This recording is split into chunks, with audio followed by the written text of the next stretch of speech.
மகிபதி, மன்னியுங்கள் மகிபதி, உமது ஆலோசனையை தடுத்ததாக எண்ணுகிறேன்.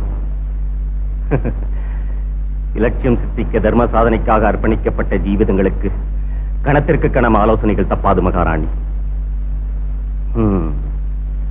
சாமானிய மனிதனுக்குள்ள சாந்தி சௌக்கியங்கள் சார்வபௌமனுக்கு ஏது? அமோக பிரதாபங்களோடு அகில பாரத தேசத்தை ஆளுகின்ற சக்கரவர்த்திக்கு கூட சாந்தி சௌக்கியங்கள் இல்லையா ஜஹாப்பனா? ஆமாம் மகாராணி. தேசத்திலே சாந்தி பாதுகாத்தல் நிலைநாட்டப்பட எண்ணிய தர்ம யுத்தங்கள் சாதித்தோம். சாம்ராஜ்யத்தை விஸ்தாரப்படுத்தினோம். வீண் துவேஷங்களாலே மத விரோதத்தாலே மனித வர்க்கமே குன்றி போகின்ற இந்து முசல்மான்களுக்கு பரஸ்பர நட்பும் பிரமத சகிப்பும் உண்டாக்கி ஏக சக்கராதிபத்தின் கீழே தேசம் சந்தோஷத்தோடு வாழத்தானே சாதனைகள் செய்கிறோம். ஆனால் நாம் சொன்ன சொற்பனங்கள் நாம் கண்முன்னே அழிந்து போகும் சூசனைகள் தென்படுகின்றன மகாராணி. அது என்னாலும் நடக்காத ஆலம்பரா. உமது பரிபாலனத்திலே இந்துஸ்தானமே சர்வ சௌபாகியங்களோடு விளங்கி வருகிறது.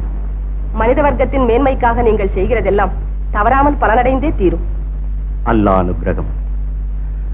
ஆனால் நம் லட்சியங்கள் நம்முடனே அழிந்திராது. அநேக காலம் வாழ்ந்திருந்த போதுதான் நம் சிரமம் பலன் பெற்றதாக மகாராணி. சந்தேகப்படாதீர்கள் ஆலம்பனா.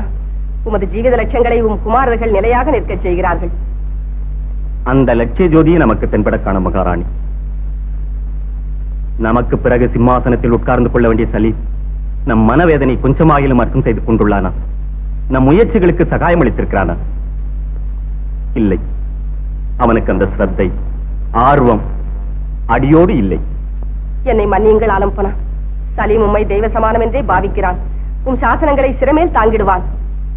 பாரம் மேலே விழுந்த போதே பாத்தியத்தை அர்த்தம் செய்து கொள்கிறான். அதையே நாமும் ஆலோசிக்கிறோம். இன்று முதல் சலீம் வினோத விலாசங்களில் பொழுதுபோக்க முடியாது. மந்திராலோசனை சபையிலே நம்மனே இருந்து ராஜதந்திரானுபவம் பெற வேண்டும்.